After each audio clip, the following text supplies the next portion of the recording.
every pony! Today we're baking something magical. Blueberry condensed milk muffins. These muffins are super easy to make and oh so delicious. Let's get started. The ingredients are in the description below. First, combine the condensed milk with the melted butter. Stir it up until it's smooth like a pony galloping through a meadow. Next, crack in 1 egg. Whisk it all together until it's silky smooth, just like Rosie's mane. Now, sift in self-raising flour and add a dash of vanilla extract. This is where the magic begins. Give it a good mix.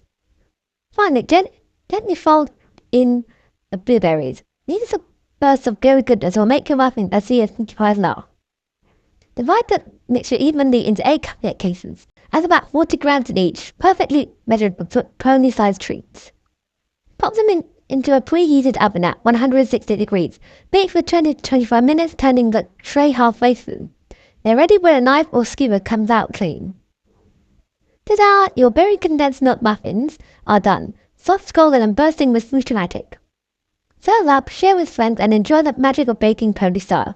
Don't forget to like, comment and subscribe for more delicious pony-inspired recipes. Bye for now, every pony.